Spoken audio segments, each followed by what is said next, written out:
Hello and welcome to the MoneyMagpie Pensions webinar. We have a truly expert panel here who will do their very best to answer any questions you have about pensions or getting ready for retirement. Before we go any further, though, I must just let you know that anything that is said in this webinar should not be taken as financial advice. It's all for information only. If you need help with your personal circumstances, it's a really good idea to speak to a financial advisor, an independent financial advisor.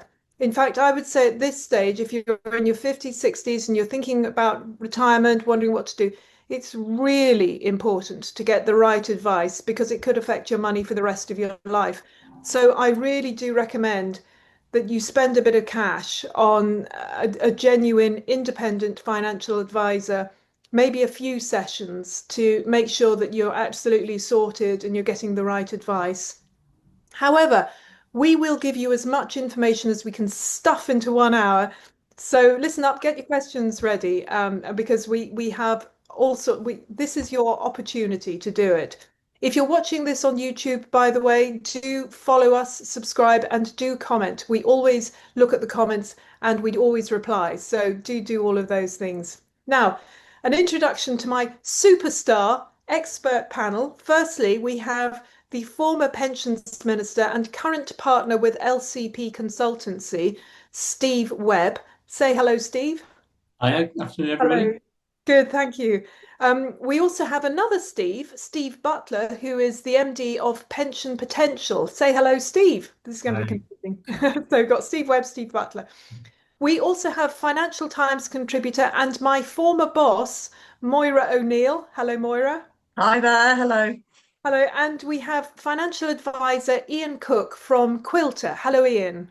Hello and good afternoon. Great. So I we're already getting questions, and I have one or two questions to ask as well. But I would like to just start with Steve Webb, because Steve, I got a press release from you today about a whole host of things that have happened in the glamorous world of pensions, and we know that it's glamorous. Don't care what about anybody else says. So could you give us a quick update on what's happened today? Thanks, Jasmine. I don't think I add much to the glamour of pensions personally, but still. Yeah, so people will be seeing pensions in the news today, and there are two big things going on, really. Basically, the government is looking at well over £1 trillion, probably £2 trillion in people's pensions, and thinking, wouldn't it be good if that money was used to create growth, invest in infrastructure, and all those things? And it wants to see more of our pensions money working hard for the economy. It's not really much going to affect individuals in the short term. So, if I'm a big member of an enormous master trust in the workplace and they start investing a bit more in wind farms or upgrading the national grid or something, that probably isn't going to make a huge difference. But from the government's point of view, if they can get these pension funds investing, they talk about mega funds, so that most of us will be in these very large industry-wide multi-employer schemes. So they're trying to push pension schemes into smaller, bigger funds. That's the first thing that's happening. And then if you're in, you mentioned earlier, Jasmine, these traditional final salary type pensions, you work for a big company, you've got a pension coming with one of those. These funds these days often have a lot of spare money, a lot of surplus. And the government's going to make it easier for that surplus to be used. And some of that might benefit the company, but some of it might benefit you. So if you're a member of one of those schemes and perhaps you get an inflation rise each year, but it's not covering all of your pension, some of this surplus might be used to boost your pension in future. So just to say, so if you're in a final salary scheme, you might find that in future your pension goes up a bit more. So that would be a win. If you're in one of these workplace schemes, you probably won't notice a lot of difference, but more of your money will probably be used to try and generate growth. And those are the big things that are being announced today. And do you think that those are broadly positive, or do you see some concerns with those? They're mostly reasonable. I mean, when the government looks at Australia and Canada and it says, look, they have these massive, huge super funds and so on, why don't we? And there is an argument to say that some of our schemes are a bit on the small side. So there's nothing wrong in principle with that. My worry really would be that the government's sort of lurking in the background saying to the industry, if you don't invest the way we want, we'll make you. Yeah. And that's a worry. It's one thing saying they've entered into these voluntary agreements and they'll invest more in Britain and more in infrastructure and so on. That's fair enough if it's voluntary. But the government literally passing a law that would give them the power to make pension schemes invest in a particular way, I think should worry us and is not a good move.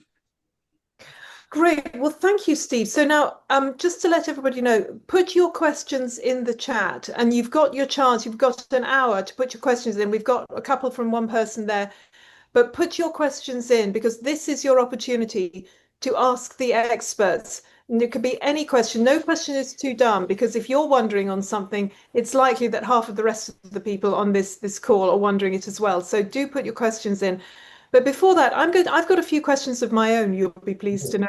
And I'd like to start, I think, with Steve Butler, because I'm just interested to know what each of the panel members finds to be the most common issues that they're seeing today when it comes to pensions and preparing for retirement. It's a big subject, I know, but Steve, you deal with people who are on the way to becoming retired on the whole. I know because you help them with all sorts of solutions to do that. So what do you find are the main issues that people come up with? I think the biggest challenge is people leave thinking about it until too late. So my organisation specifically deals with people at the point of retirement, and generally, people are arriving with us when they've got their retirement date in their diary and they're saying, "I'm about to retire next week. Can I turn my pension into an income?" And unfortunately, a pension isn't like a bank account. There's quite a lot of organization and plumbing in the background to get the money in the right place and paying it to the right place. And also people throughout their working life have accumulated multiple pension pots. So pulling them all together and getting them working together takes time. So I think that's one of the things that we see most is people not really thinking about retirement until it's right on top of them. Okay, yeah, that makes sense. And Ian, do you find the same? Because you're dealing with people coming up to retirement as well, aren't you?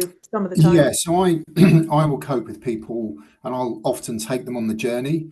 One of the biggest things that I'm finding a real challenge at the moment, especially since the change of government, is really a lack of understanding. So that's even long-standing clients helping to educate them because when they see announcements such as the ones that Steve just mentioned earlier, it's just making sure that people are on track and navigating through these difficult waters. Often, one of the biggest challenges making people or stopping people from making decisions that will severely impact their future retirement, such as pre the autumn statement last year, many clients came with an express wish to actually draw down their tax-free cash in anticipation of what legislation might look like. And we've all seen the press afterwards, what's happened with that, with people trying to return those funds back to the pensions where they should be and being unable to do so. So really, one of the biggest challenges at the moment is the change in legislation from 2027 onwards and explaining how that individually impacts each individual situation. Yes, Moira, you must be covering a lot of this because, as Ian says, and as Steve has indicated, Steve Webb indicated, there's a lot of news about with pensions. Are you finding that this is confusing people, or what are you finding? Very much so. I mean, the inheritance tax on pensions issue is one that we know if we write about it, it's going to be read because so many people are worried that their pensions may not be able to be passed on to their family. And a lot of people have been advised up till now, which is the correct advice, that if you have other income producing assets, such as an ISA or a buy-to-let property, to take the income from that first and keep the pension back. So from April 2027, the rules are going to change and pensions will come into inheritance tax potentially. Now, there's loads you can do to to sort of improve your situation. And in fact, there's really no real rush to act because the legislation isn't coming in yet. Yeah. But a lot of people are worried about this stuff. But I mean, that's the readership of the Financial Times that I'm closest to, and they, on the whole, are very wealthy and are likely to have, a million plus stashed away in their pension. But among my peers who are late 40s, early 50s, my friendship groups, many of whom are freelancers, they're all paralysed by pensions. So they're all, they're all absolutely frozen. They may not even have done much pension provision if they've been freelance or self-employed. And they're all now coming to me saying, Moira, what on earth can we do? Is there anything we can do? They're all thinking it's too late. And my main message is it's never too late. You can always put yourself in a better position, and there's plenty that you can do. Oh, well, that's good. So, Moira, give us just a few hints as to what we can do, particularly, if you're in your 50s, if you're late 50s and you think, I have nothing, I have no savings. A lot of women find themselves at this situation. They've spent it all on their kids. My mum was one, for example. And you think, what do I do? What do I do? Yeah, well, I mean, you can start a pension at any age, and it's brilliantly tax efficient. So that means you'll be paying less income tax now on the money that you put in. You can check your state pension, make sure your national insurance contributions are up to date. Many people don't do that. They haven't been on the state pension website just to check, what their entitlement is and how many years they've clocked up. Um, Yes. and you can do things like if you've got old pensions, consolidate them. I know we've got some questions on that, so that you have more control of the investments. You can maybe reduce the fees, and you can also, if you're in a workplace pension, check what you're investing in, because you might be able to move to a higher growth fund or something that's more appropriate for you. Yes, it's a good point because my employees at moneymagpie.com, they're on a pension, and to start off with, none of us realized that they could actually move to a better fund. Within the actual pension they had, there were options. So they were already put on the default sort of lowest one, lowest growth, lowest risk one, and actually they needed to be on the higher risk one. So, it's news to a lot of people who think, oh, you can actually have a better growth fund. Yeah, definitely. And it's not a stupid mistake. I mean, lots of people join the workplace, they're presented with the Yeah. pension, they don't think they need to make an investment decision. They end up in the default Yeah. fund, which may be right for them, but then it may not be. So it's just a question of actively checking what you're in and making an informed decision. And you were mentioning about your national insurance contributions. That's the gov.uk website, isn't it? You can just go on there and you can. Yes, definitely. And I don't think there's much you need to put in other than your name, date of birth, and your national insurance number, and it will give you Yeah. your record. Well, that's very helpful. And Steve Webb, I mean, you're now with LCP, you're doing a lot of research and analysis into pensions generally. What are you finding that are the main issues that are hitting you and LCP at the moment from pensions? I think probably the most common question I get asked is how much do I need to save? In a world where people, I think about my parents' generations, and my dad, worked in various jobs. He had a final salary type pension on top of his state pension. He didn't have to make any of these choices, didn't have to choose how much to save, any of that. I think of my children's generation, where what's the final salary pension, Dad? They simply have a pot of money. It's already not enough. Yes. And so one of the things that's coming down the track, and it's been talked about for years, but I had a meeting this morning about, is that what's called the pensions dashboard.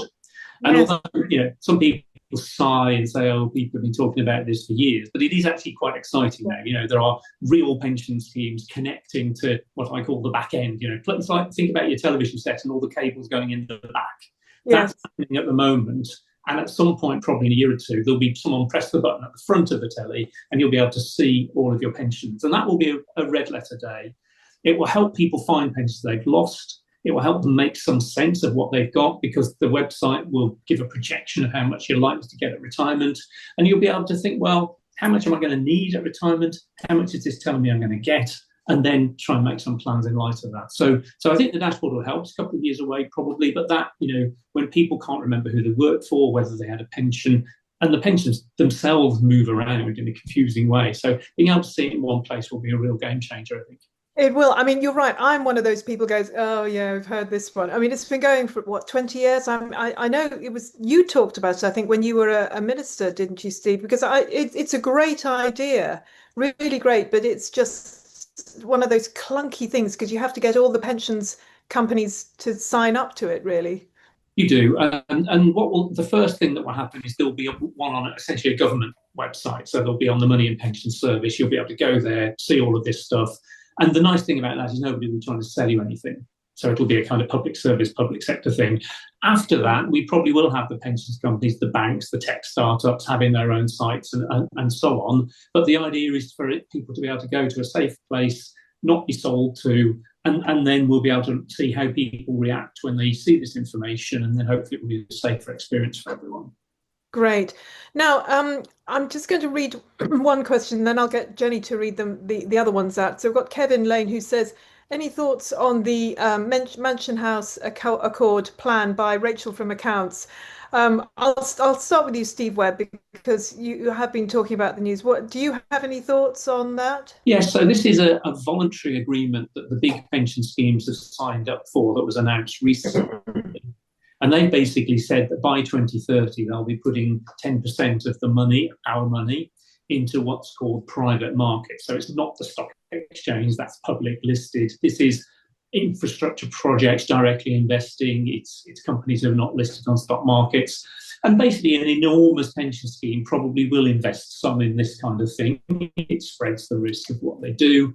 And as long as it's voluntary, and some of it will be global, some of it will be UK, I think if you sign this voluntarily as a pension scheme, you are probably going to do something a bit like this anyway. Yes, yeah. So it's putting in a slightly more formal way roughly what was happening anyway.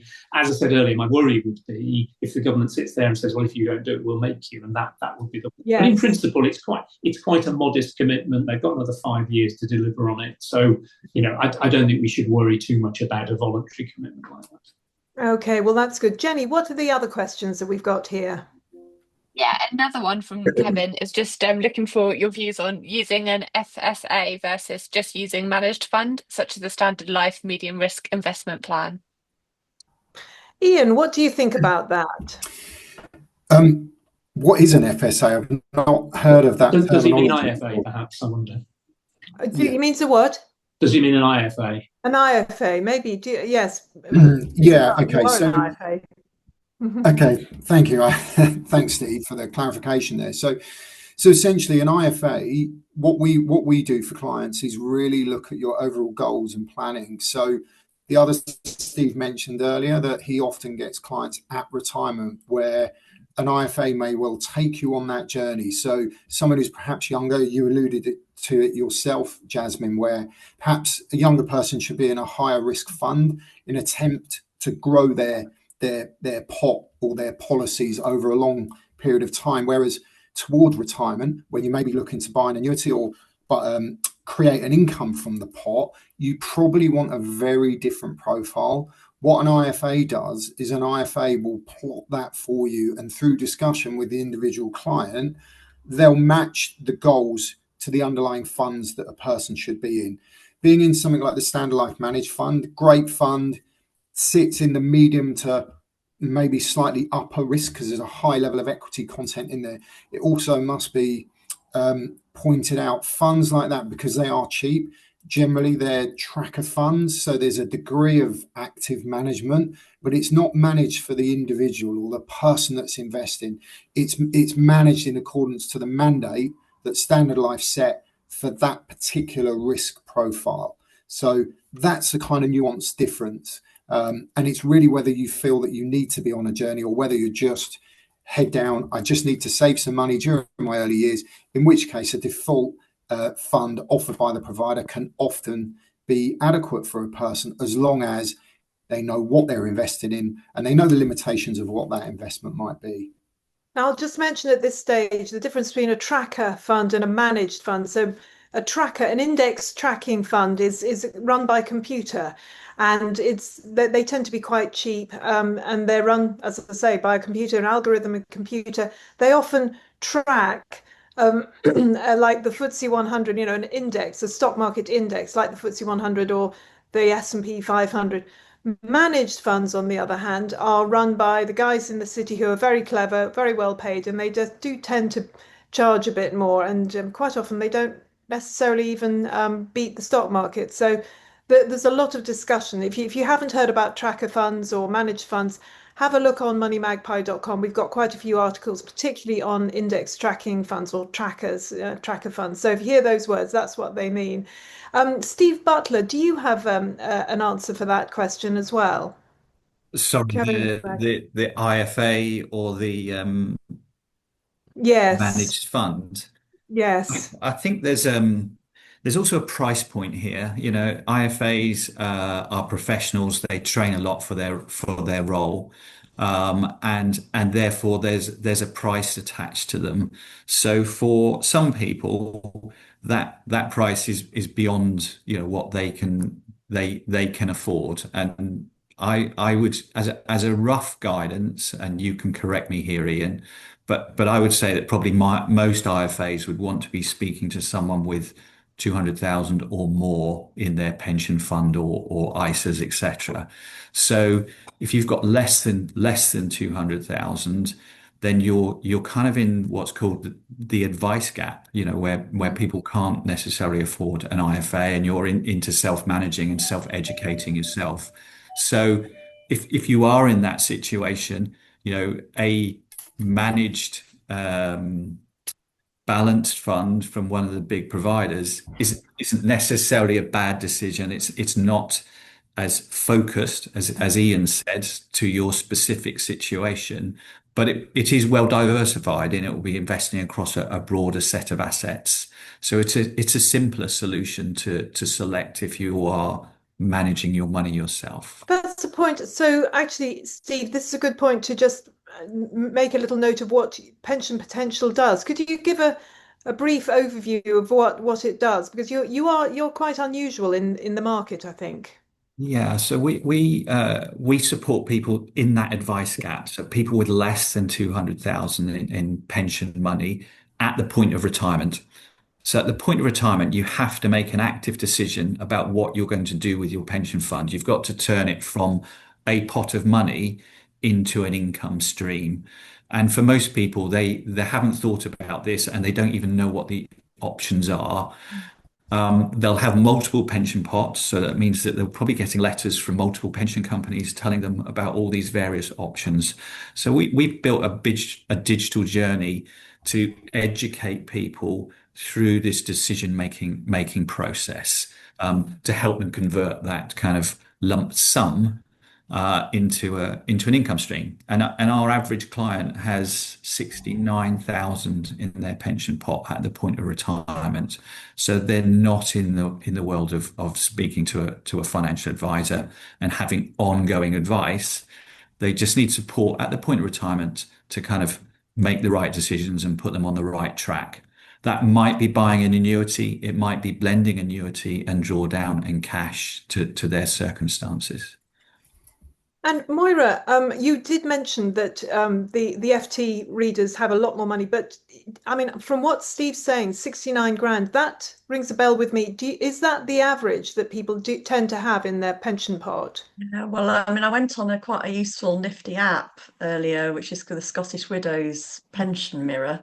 It's a bit scary because you have to actually look into it and be photographed, and then they tell you what age they think you are first. Oh, that's But nice. so, yeah, so it's possibly not a nice experience, but then it No. tells you what the average pension is for a person of your age. Mhm. So at 30, it's 10,000, at 40, it's 38, at 50, it's 87,000, and at 60, it's 197,000. So Wow. those are the averages. That's amazing because I did Yeah. hear that it was more like it was around 69,000 that was the average pension pot that people tended to retire on, but it's So that higher. that statistic is for people retiring today. So obviously, if Right. you're 50 today, you've still got a bit of time to go until you actually kind of reach retirement. So obviously, Good. people that are retiring today have perhaps not had the benefit of being in a defined benefit pension scheme because they're kind of too young for that. They've also not had the benefit of a long period of time being auto-enrolled into a workplace pension scheme. So Yeah. we've actually got a moment in time at the moment where we've got a group of people retiring, probably with the smallest pots that we'll ever see because they haven't benefited from DB or the full impact of auto-enrollment. Now we've got another question here, Jenny. What's this next question about combining pots. Is that right? Yes, yeah. So it's just talks about the problem trying to consolidate all the different pension schemes and doing it right now and having to go through the bureaucratic machinery, which is taking a very long time. Yes, it's something we get asked a lot at Money Magpie, and I've written a few articles about, consolidating pension pots because, as we know, most people have several jobs and they tend to have several pension pots. So it's a question that comes up again and again. And I'm going to ask, I'm going to start again with Jasmine. Steve. Sorry, Moira. I've actually been doing it this Oh, year. have you? And I've had varying experiences. So some of the consolidation has gone very smoothly, and some of it hasn't.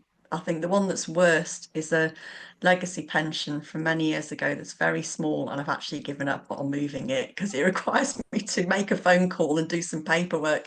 I think most of it can be done at the touch of a button and online and can be smooth-ish now. Oh, well, that's good. That's very Yeah, there you go. good. Anyway, some personal experience. No, excellent. And I do know, I mean, the first question really that a lot of people ask is, should I consolidate? And that's a question.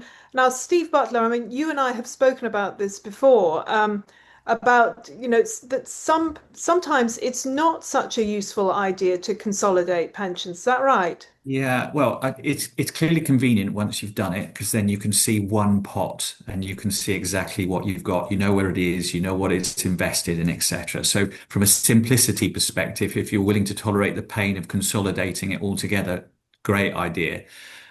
The challenge is that there are some historical pensions that have had various guarantees attached to them. And by moving a pension, you may be forfeiting quite a valuable benefit that you would lose by moving it. So you have to be very careful with this. And this is where a financial advisor would come in and they would help and they would look through the scheme documents and kind of tell you, where you've got a guarantee or not a guarantee. So I think it's just a caveat. It's more older style pensions that would have these guarantees. If you're in your 20s, then you probably don't need to worry about this, which is why Pension B has been very popular in that demographic. I have to Right. say, you don't necessarily need a financial advisor because I had one of the providers actually look through the legacy documents for me and offered to do that without me even having to ask, just to check what was in there before I transferred it out, and then told me there weren't any guarantees attached. Oh, So well, it that's might be good. worth having that discussion if you don't have a financial advisor as well. Yes. Well, you're very sensible. You did it yourself. Me, I had three pensions because I've never had a job, nasty things job. I've always been a freelancer. I've always worked for myself, run my own business. So I set up these, three pensions, none of which were doing particularly well. I decided maybe one of them. So I actually paid a financial advisor to look at it, see if it would be a good idea to put them together, and then put them together. And I think it cost me a couple of grand. Ian, how much would you say it would cost if you took on a financial advisor to do it? Yeah, I think that's okay. So that's a really pertinent point, and I really want to echo what Steve Butler said about his business. I'm really enthusiastic about that type of business that he set up Mm. because myself, I'm an ex-armed forces, so I left the army towards the end of my late 20s, and I had no clue about financial services and pensions. So I'm particularly passionate about that gap because, as Steve rightly says, we have kind of minimum amounts that we take on, and that's not us. We're not looking to make significant profits from those clients, but with all the regulatory fees involved, with everything it takes now to give advice and the Yeah. process and the journey that we take clients on, I think it's really important that when we take clients on for a piece of work, that we ultimately provide value for money. Mm. So it's difficult to put a monetary amount on what would it cost because everything's different. If the pot was Yeah. 150,000, that would vary greatly from a pot that was, say, £1 million, for example. So the first thing I would say is any good financial advisor like myself would always take someone through that initial journey of discussion around what that pension pot looks like, explaining things such as the guarantees that Steve mentioned.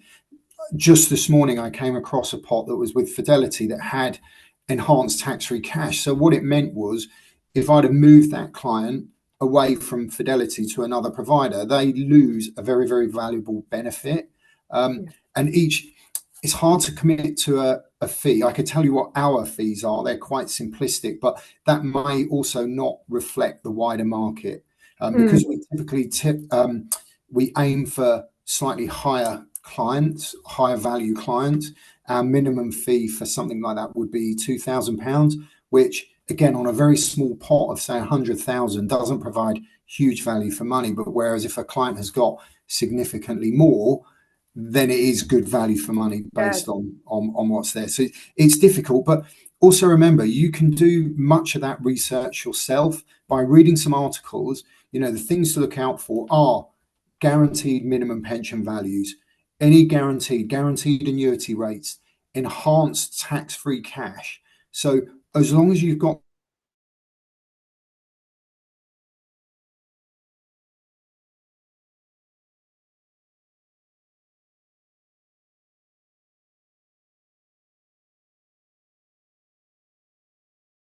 you could just look at different funds or different strategies inside that existing policy. So even if on the face of it doesn't appear to be performing very well, you might have really low charges, the Nest or the People's Pension. You just need to change the funds, perhaps. Well, exactly. And that's certainly what we found with Money Magpie. They've got Nest pensions and we got the Nest one particularly because they're portable. And Steve Webb, this is a big thing. I mean, we're talking about the pots. Lots of people have lots of pots. Some of them are little, like Moira said, she had one that's so small it's really annoying. But the idea now going forward is that people should be able to take their pension with them, isn't it? So the government's about to pass a law which will set up a scheme where these tiny, tiny pots that people leave behind when they change job will all be swept up automatically into a kind of home of tiny pots, essentially. So, which could be Nest, it could be someone else, could be 2 or 3 people. Now, this is a few years away yet. The law hasn't been passed. We don't know who will be willing to do it. But I expect it will happen, and then the government will gradually raise the limit. So it won't just be a £700 pot you left behind, it'll be a £3,000 pot, and all of them will gradually get swept up. So eventually, there'll be a bit less work for individuals to do. But I thought the point that was made about the provider, I think Moira said, if you are consolidating to somebody, very often the people you are consolidating to are thrilled, and they will help you. So they may well say, we'll take all the paperwork and the hassle away. So as long as you've carefully chosen the right people to consolidate to, they may well do a lot of paperwork for you. That's great, exactly. And sorry, could I add one more point on this? Yes. You obviously don't have to. You can do it all at the point of retirement, which actually might be the easiest time to do it. So if you are purchasing an annuity, for an example, the annuity provider would do that consolidation work for you at the point that you buy your annuity when you retire. So somebody, if you're about to retire and you buy an annuity, actually it might be helpful, Steve, if Steve Butler, if you could just quickly explain what an annuity is and how you buy an annuity. It's an insurance contract from an insurance company, and they will pay you an income for life in exchange for your pension lump sum. Yeah, so there's a marketplace. It's a competitive marketplace, and rates vary daily. So if you are looking to exchange your pension pot for a guaranteed income for life, you need to look at the whole marketplace and pick the rate at that time, because you're locking yourself into a contract for the rest of your life. It's not something you can change at some point in the future. Because this is one of the problems with pensions. The word pension means several different things. When I talk about pensions, very often people are thinking about the state pension, which is one type of pension. Then you've got personal and company pensions, different type of pension. But then you're putting money, when you're working, you put money into your pension pot. But then when you retire, you take out your pension, which is really, as you say, an annuity. I mean, we should call it an annuity, but we just use the word pension to mean all of these different things. And annuities are something that I think is worth talking a little bit more about, because it used to be that we had to have an annuity with at least 3/4 of our pension. When you had a pension, when you came to retire, we were forced to buy buy an annuity with 3/4 of our pension, but we don't anymore. We don't have to do that anymore. We now can do almost what we like with our pension pot, but it's still. I'm going to go back to you, Steve Butler, because I know you specialize in annuities. It's actually quite a good idea at the moment. Annuity rates are quite good at the moment, where they haven't been for the last few years, I believe. They are. Before I start, I should start off by saying annuities aren't the only option. As you say, No, you can right. also draw your money out of your pension on a monthly basis or an annual basis, which is called drawdown. You also have the ability to take tax-free cash and just take a lump sum out and put it where you want to. Or you can blend all three, or blend two of them. And this is the challenge. Before pension freedoms, it was defined what happened. After pension freedoms, it's great we've all got choice, but it requires an active decision by someone to decide what to do with their pension. And for some people who have never thought about this their entire life, the concept is overwhelming. So that's the first point. Now, annuities, as I say, they're insurance contracts, so the insurance company is taking the risk. Um, and the rates vary. So the annuities the insurance company is kind of managing the money in the background to provide the income to you. And one of the primary assets that they use is long-term gilts. So it's long-term gilts that dictate what the annuity rate would be. And these are government bonds, aren't These are they? government bonds. So, Government bonds. back before pension freedoms, they were not so good and the annuity rates were low. So when pension freedoms came in, we were all delighted because we were being forced into buying contracts that were not very good. However, the financial crisis of the noughties is over. We've got other challenges now, but long-term gilts have gone up. So we're now in a situation where I ran the numbers this morning. A 67-year-old with £100,000 who is fit and healthy would get a pension of £7,945 per annum for the rest of their life. Now, if they have health issues, obviously the insurance company would take the risk that they might not live as long, so they would give you a better income, and you can see up to a 20% plus uplift if you've got medical issues. So again, quite important that you search the whole market, but also take into account your health issues when you're looking. So you don't mean 7% to 20%, you mean Yeah, 20% on the 7,000. Yeah. Yes, so a little bit more than that. Yeah. And I'll just move to you, Ian, because this must be something that you deal with a lot. There are different types of annuities that you can get, aren't there? And depending on what people are, well, how long they're planning on living, frankly, that's part of it. Yeah, that's right. And Steve's touched on it there. And it's a real important part of planning. So when I'm looking at the journey of an individual, so let's say, for example, let's use a hypothetical person. So someone may be 60 years old now with a pension pot with X amount of pounds in it. So one of the things, or one of the most prevalent things that I do is financial coaching. So it's not just selling a product or selling an investment vehicle. It's really getting a person to conceptualize what their future looks like. So a 6-year-old person now that's retiring, they might be fairly anxious in terms of, is this money going to last for my lifetime? So I'll show them, I use a tool called cash flow modeling. So I will lay out what their life looks like in a visual concept, where they might tell me, for example, I want to change my car every 5 years. I want to give my son or daughter a lump sum. When my grandchildren are hopefully born, I want to set aside some money for them. I expect to live until I'm 90 years old. I want my money to last for that period of time. So once I've got those objectives, I'll then plot out, based on experience, what the income needs for that individual will be. And I'll ask them to think about their own parents and grandparents and what the later stages of their life look like.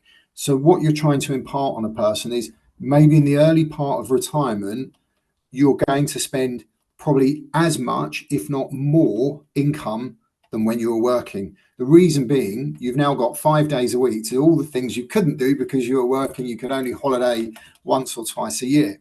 So once someone's conceptualized what that journey will look like, depending on what their own individual goals might be, I might, for example, take their base level of income needs. So a person may need £1,000 a month in order to make sure that all of their bills are paid, and those bills are inflation linked for the rest of their life. Whether they're 60 or whether they're 90, those bills are still going to exist: council tax, food, gas and electric.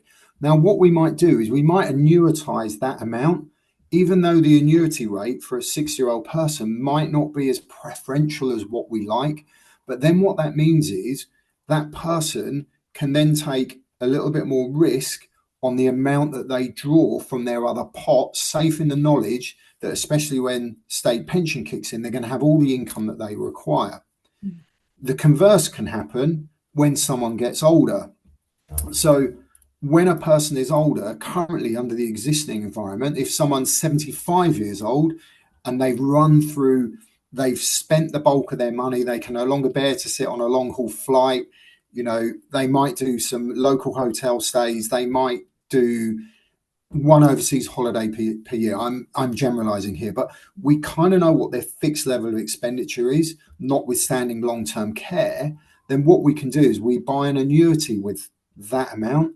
And that's where the enhanced annuity rates come in, which is what Steve Butler was talking about there, which is where if someone is in ill health, the rate of return that they will get on their monies will be significantly more, because the insurer is taking the view that perhaps they're not going to live as long as the average person. So I did this recently for two 71-year-olds that had various health concerns in the background, and simply we bought the annuity because the rate was a notional 11% for those individuals. Wow, that's so not bad. it's a simple mathematical equation. And they had no beneficiaries, so they've got no children, so they've got no one beyond themselves to look after. So it's very simple. It's leave the money in our world and take risk in order to hope to generate a return, or take a guaranteed 11% return for the rest of your life and just forget about it. So that's where annuities really come into fashion, and the blended approach works really, really well. And I think, last thing I want to say, I think moving forward from 2027 onwards, where we're going to need to be a little bit more clever around pensions and inheritance tax planning, gifts out of ordinary income. If you can generate an income for a person and they pay 20% tax on the receipt of that, if they qualify, and I won't go through all the rules, they can gift that income directly to their beneficiaries, and it is immediately outside of their estate for the purposes of inheritance tax. Oh, handy. That is one thing I would say, though.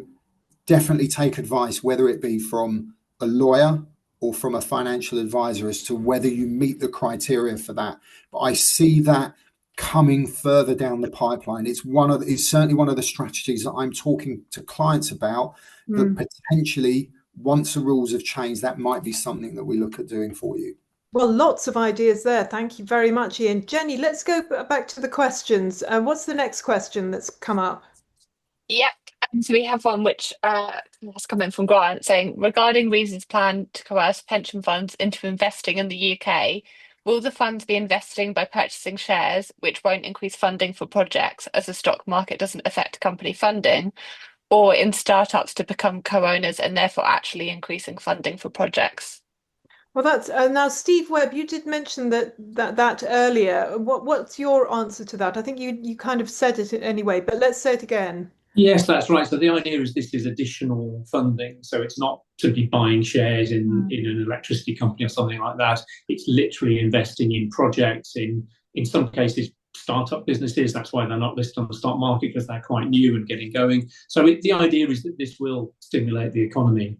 I noticed Grant's asked a follow-up question, Jasmine, which I might as well pick up on, which is about the other sort of pensions, the company pensions that are in surplus. And Grant's question is about safeguards, because the worry would be, well, hang on, what if money comes out and then they all go bust, is essentially his question. Yeah.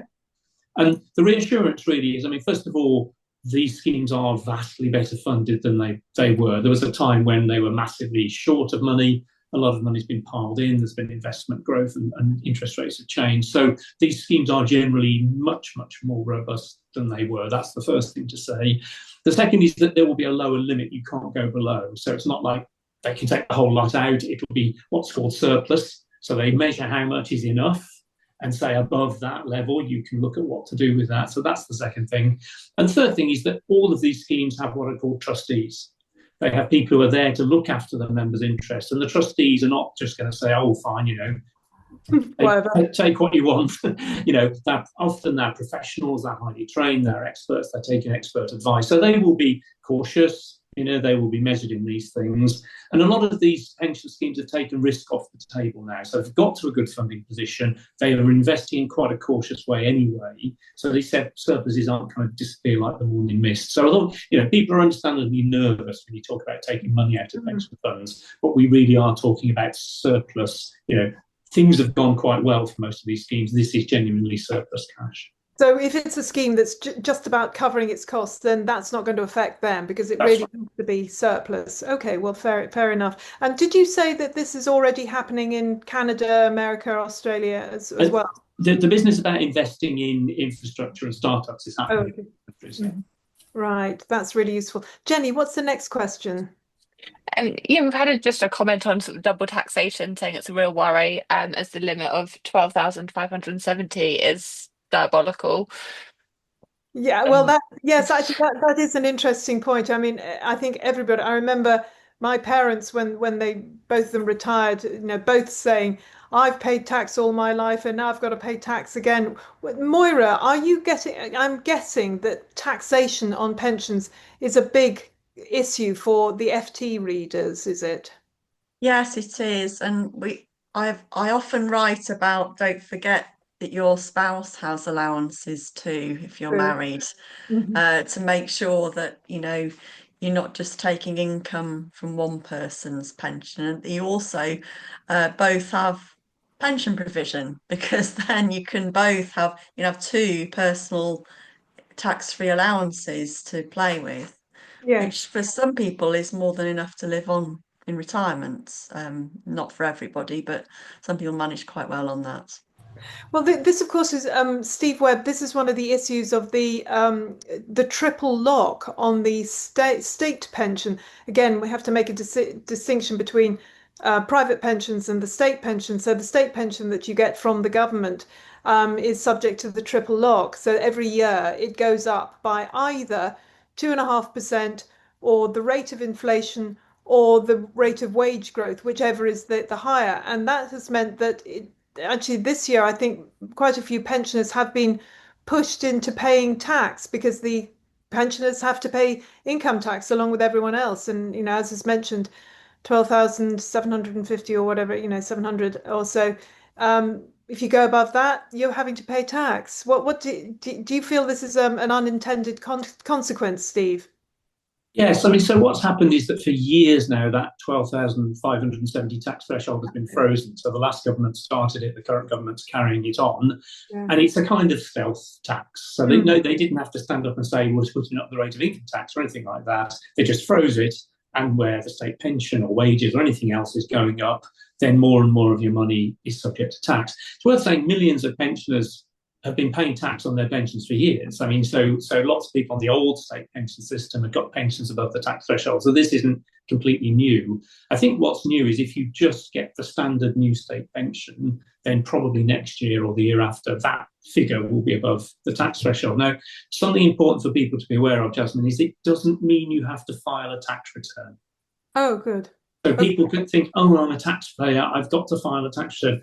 You don't. If your tax affairs are straightforward, so you've got a state pension, a company pension, as it were, the government knows all about you. Right, okay. The company pension provider has to report to HMRC. Your company pension, DWP, tell them about your state pension. That's all there is. They'll either collect the money through your tax code on your company pension, or if you don't have a company pension, they do something called simple assessment, which is basically they fill it in for you, they do the sums, and they send you a bill. So nobody wants a bill, but at least if your tax affairs are simple, even if you go over the threshold, you won't have to file an annual tax return. Excellent, thank you. Jenny, and by the way, Jenny, you'll notice that Jenny's surname is the same as mine. That's because she's my niece. Keep it in the family, eh? So, Jenny, could you tell me the next question? Yeah, so one to come in saying, if you retire early, does it affect your state pension? From Dale, I have 45 years national insurance contributions. Well, that's it. Anybody could answer that. Now, Ian, let's have a go from you. What would you say there? Now, that should be a relatively simple question to answer because I think someone in the chat has already linked in the .gov website. So you've got to log into that website. It's really easy to do, some very basic details to add. And then you look at what your state pension forecast looks like. And then if it says that you've got enough credits in order to qualify for the maximum state pension, then you do not need to make any voluntary contributions. So it's just worth logging into that website and just looking at your own provision because although you may have 45 years worth of contributions, there's been various changes over time. You may have contracted out of the state pension at some point, which could impact on what your forecast looks like. So you still may have a shortfall, but by and large, as a very generalized answer to that, you should qualify for the full state pension, but always worth checking. Good idea. Now, Moira, you've mentioned going on and checking your contributions, etc. Do you have to have that government gateway annoying thing to get into it? Because, oh golly, that's what it's like, replacement bus service. It's one of those depressing Do you phrases. remember that very long number? Yes. Yeah. Yeah. No, I don't think you do. Oh, well, that's good. That's good. I think it's national insurance number, date of birth, and your name, That's all and you you can need. check your state pension. That's Someone good. correct me if I'm wrong, but it's been a while since I've done it. I've actually been in recently, but I went in via my gateway because I've written out that long number and printed it on a card because I was worried about losing it. And you can get to it through the gateway if you want to. It's so, and I can't stand, they go, just put your government gateway number. And I think, no, not the government gateway number. Jenny, what's the next question? Are there benefits to having multiple small pots? Um, do they have advantages over one or two large pots for your pension? That's a good point. I'm going to ask you, Steve Butler, because you did mention that there are some advantages to keeping some pots. Am I right in thinking that? Well, depending on what the kind of benefits are linked to those pots, I'm not quite sure what's behind the question. I mean, I think life does get simple if you've got one number to monitor and one fund to monitor. Steve, I think the questioner mentioned trivial commutation in the question. Ah, So back in the day, when you couldn't just take out pensions as a lump, you could take out small pensions as a lump. I think that may be what he was getting at there, Steve. oh, I see. So you could just take them, you've got a couple of grand in, you can just take that out and. So there was a 10,000 limit, and there were various kind of 3 lots of 10,000. All that. It's all those kind of rules, I think, Yeah. Steve. Okay. It was much more relevant when the lifetime allowance still existed because it didn't reduce your lifetime allowance by taking 3 times small pots. Yeah. Right. So it's not really relevant anymore now that it's all pensions freedoms. The abolishment of the lifetime allowance actually is more Oh. relevant to why it's not. There's no real upside to having it anymore. Great. Okay, lovely. Jenny, next question. Thank you. If you put your whole gross salary into a pension, do you get tax relief on the 12,570 personal allowance? So, for example, if you'd put in, say, 40,000, but actually get around 43,000 in your pension due to the tax relief on the first 12,570, even though you'd not have paid tax on it? Well, I'm slightly confused by that because I think we're talking about 12,500. We're talking about income tax. Does anybody understand that? Yeah, I think I answer that. I can answer that. So essentially, you can never exceed your maximum earnings, your maximum gross earnings in that tax year. So if you had earnings of £12,570 in the tax year, essentially you've paid no tax. If you're in a position where you're fortunate enough to be able to sacrifice that whole 12,570 into your pension, you would indeed get tax relief on all of it, whether it be from a personal contribution, so you pro rata it down and take the basic rate tax off. So moving forward, using the 40,000 figure, effectively you would get tax relief on that whole amount. You'd get 20% tax relief on all of it. It would just go in as a gross contribution before tax.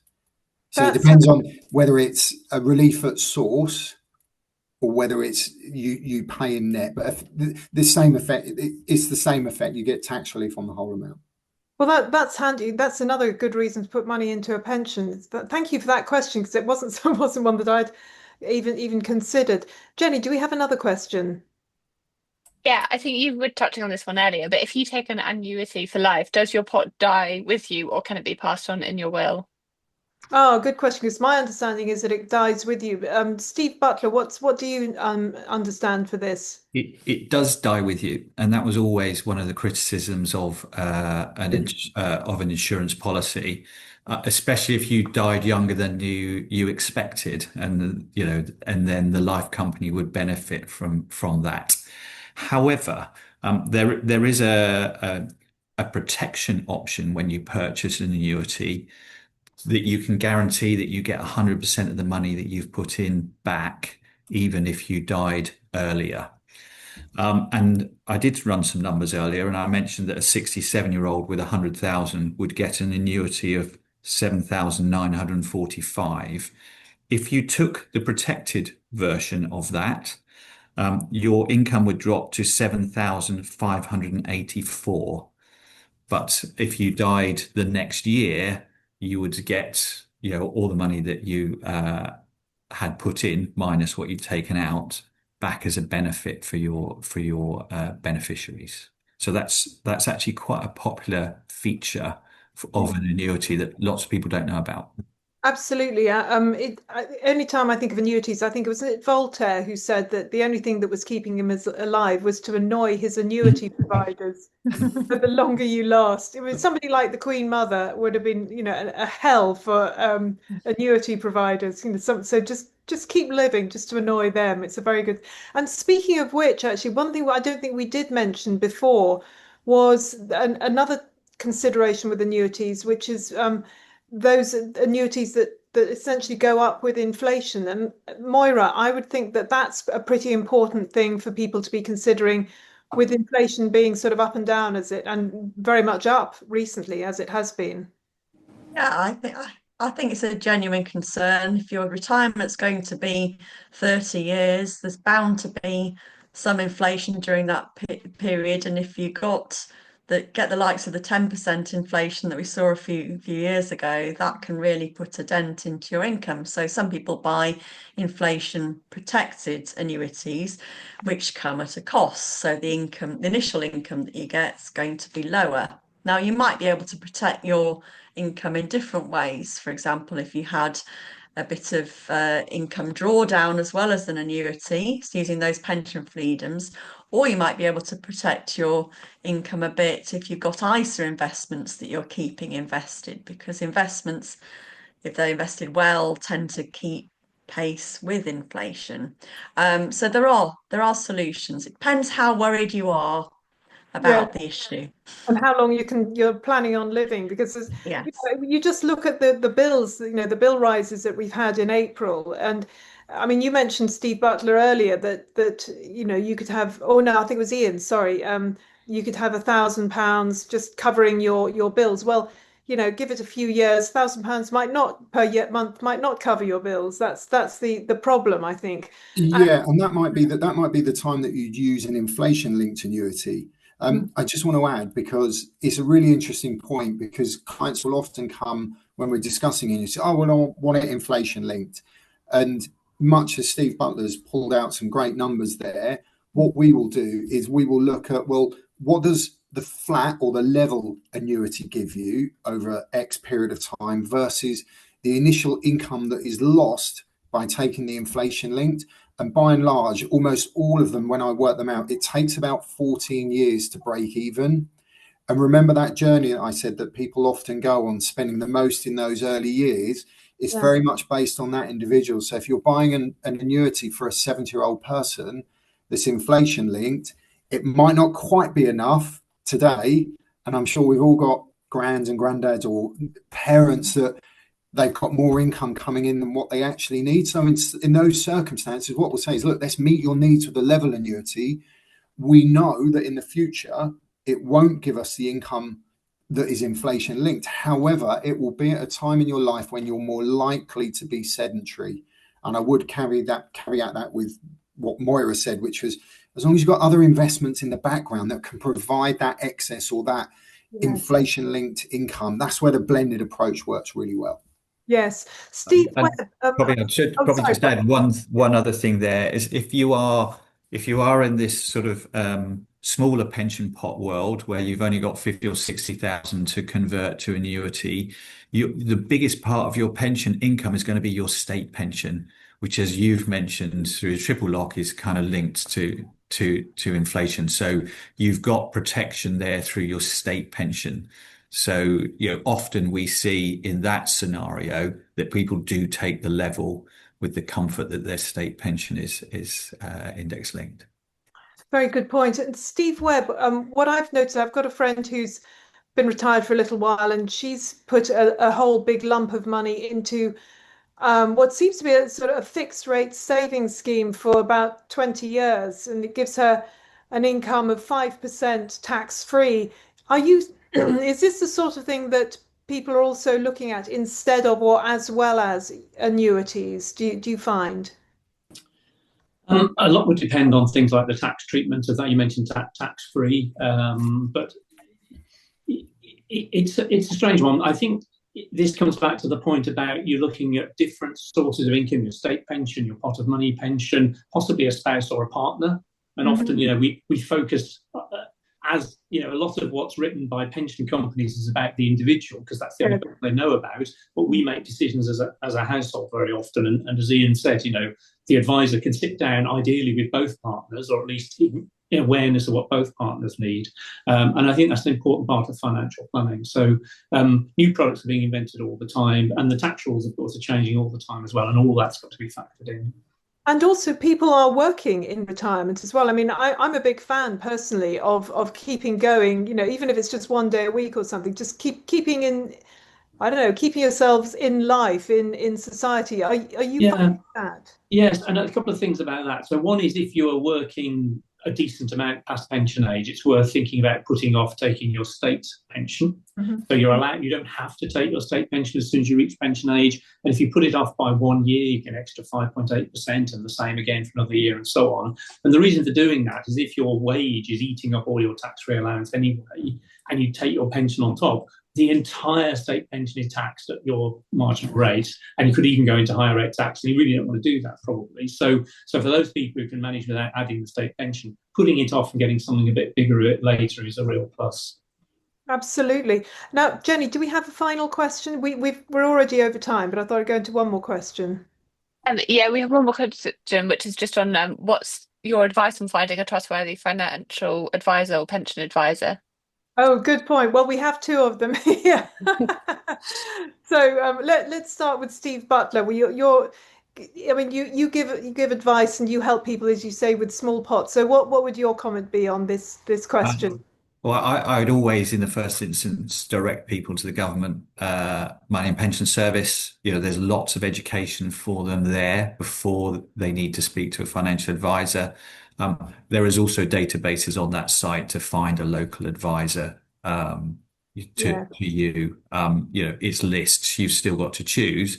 Bearing in mind, every advisor is regulated by the FCA, so there shouldn't be anything as a bad advisor. Right. Well, good. Speaking of no bad advisors, Ian, what's your advice? Yeah, so I looked at that question a little bit in more detail. So it seems that it's a final salary pension scheme. So one of the first things I would contact old colleagues who have left and maybe have a financial advisor or have taken advice. I think it's always, in order to find someone good, if I'm looking for a builder to build an extension for the house, I'm going to go and find someone who's actually used someone and find out what that experience is like. I think you need to be careful if you're going to engage someone for a long period of time. Being with a financial advisor is a little bit like a marriage. There'll be ups, there'll be downs. You've got to make sure that that individual is the person that you get on with. But aside from the websites, I would always go and try and find someone through a friend or family member, someone that I hold in high esteem, that I would value their recommendation. Absolutely. Moira, what's your advice? I mean, I'm guessing. Sorry, carry on. Yeah, well, I just had to find one for my elderly parents who their financial advice firm sold out, so we had to find a new one. The things I like looking for are, well, obviously the personal chemistry is really important, because that you're going to be having conversations not just about money, but about your family life, about what you think of your kids, all of that, so you've got to really trust this person. The second thing I really like is looking for qualifications, because there are different levels of financial advice qualifications. I think chartered or certified financial planner is like top of the tree. And also, the one thing I really like seeing on a financial advisor's website is transparency on their fees up front, because obviously when you see a financial advisor, they do have to tell you what their fees are, but that's usually after you've met them and after you've established a bit of the initial relationship. But I do like to see it on a website spelt out, like examples of what things might cost. That gives me Absolutely. confidence. Yeah. And of course, one can go if you don't have friends who can advise you. Then there's vouchedfor.com, which has a list of financial advisors with reviews for people who've used them, and also unbiased.co.uk, which has just shows you what you've got in your local area. Steve Webb, let's just give you the last word here when it comes to financial advice, generally, certainly for pensions and generally financial advice. What's your advice to people to find the right advisor, or the right, if you can't afford an advisor, the right help anyway? Yes, I think an advisor can often pay for themselves many times over. So if you've got enough money to make choices about, essentially, then advice can be worth it. I very much agree with Ian about personal recommendation. Someone's got to know an advisor, been very positive about the experience they've had, and tells you about that's really good. One other thing I look out for is people use this phrase IFA as though every financial advisor is an IFA, an independent financial advisor, and they're not. And what independent means, it means something technical, but broadly means they're independent. They're looking at different products, different providers, and finding the best one for you. Other advisors are what are called tied, or they're part of a network where, so St James's Place will generally recommend St James's Place products to you. Right. Now, Yes. they might be great, but if they're so great, why aren't other people recommending them? And so it's. I'm not saying these people are bad people, bad advisors, but it just puts that extra question in my mind. Am I getting advice that's in my interests across all the things I could invest in, or am I being nudged towards something that the advisor gets another slice from? And it's just worth being, as Moira says, understanding what you're paying for, what you're getting, and being sure that their interests and yours are aligned. That's the key for me. Very good point. Well, former Pensions Minister Steve Webb, currently with LCP, thank you so much for your contributions. Also, Moira O'Neill contributed to the Financial Times, and my former boss, and also Steve Butler from Pensions Potential and Ian Cook from Quilter. Thank you so much for all your excellent advice. This is being recorded, so if you're here and you're thinking, oh, I didn't really quite get that, very later on today, it will be on our YouTube channel, the MoneyMagpie YouTube channel, so you'll be able to see it. Again, just to say that nothing that has been said today should be taken as financial advice. It's been financial information. Do speak to a financial advisor if you would like to have proper financial advice. Also, have a look at moneymagpie.com, and do remember to sign up to the newsletters. We have one on Tuesdays and we will have one every other Saturday, which is MoneyMagpie Invest newsletter. So sign up to those, they're completely free. And if you're looking at this on YouTube or on any of the other platforms, like, share, do all the usual things, subscribe, tell all your friends how wonderful it is, because it is. And come back for next month, because we will have a webinar on how to save money at home and on the high street. We have them every month. So keep joining our webinars, because we have, as you can tell, some really good people on our panels. Thank you to everybody, and thank you for those of you who've been in the audience. It's been great to have you, and see you next year.